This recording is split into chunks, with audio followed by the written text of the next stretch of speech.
Hi folks, Chef Jeff here from Fox Valley Technical College on a little bit breezy day, and it's Beef Brisket Day. Beef brisket is one of the barbecue fans' favorite cuts, and we've got one going for you today. What I did yesterday is I took that beef brisket and I trimmed it really quite well, because a beef brisket is quite a fatty piece. It comes from the chest of the animal. The other challenge with brisket, it's one of the toughest muscles on the carcass. So we need to cook that thing correctly to get it nice and tender, how people like it, where it melts in your mouth. And the key there is that it's full of the connective tissue collagen.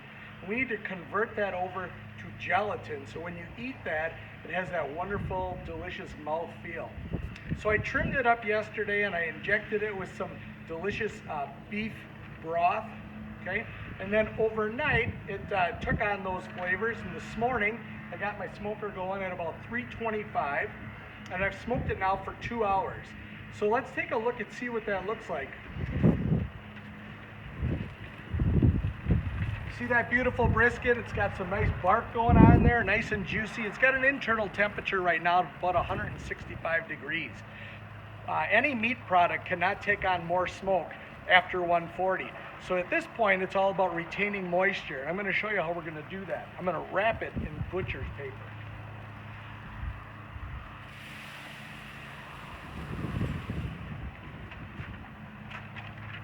Maybe the wind will cooperate.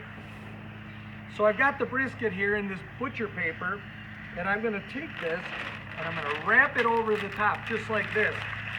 If you parents out there and grandparents remembered the whole swaddling thing with your children, we're going to swaddle this brisket. So I'm going to wrap it one direction, like that. You see it's a little hanging out on the sides yet, because this is a nice sized brisket.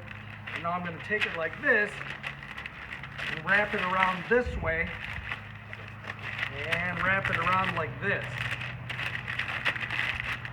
And by swaddling this brisket, what we're going to be able to do is we're going to keep that moisture all nice and locked in there so that it gets moist. As I mentioned, it's 165 degrees. We need to take this up to about 212 to get nice and tender. And so, because I don't want it to dry out, we're going to wrap this in this paper. Now I'm going to put it back on there. Some people use foil to do this. I like paper, and I'll tell you why. With paper, it stays nice and moist on the inside, but the paper kind of wicks away some of that moisture so that it doesn't just sit in a puddle of juice and grease. We want to maintain that beautiful outside that we've developed with the rub and the bark, but we just don't want it to sit and get, kind of like soppy. So it was on for about 2 hours at 325, and now I'm going to check it in another hour. Basically, I want to get to that 212 temperature.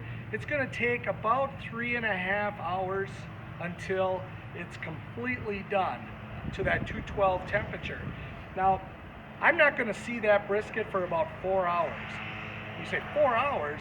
Well, now that it's all nice and wrapped up, I'll use a temperature probe. I'll go through the paper until I hit that 212 temperature.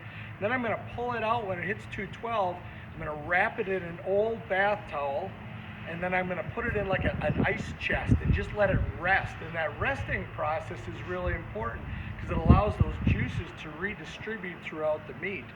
So you can see that cooking a brisket is fairly an intense process. And to get it done, remember, you're going to yield about half. So if you buy a 12-pound brisket, you're going to end up with about 6 pounds of meat. Again, Chef Jeff here, smoking today from Fox Valley Technical College. Be safe, everyone, and have a great day.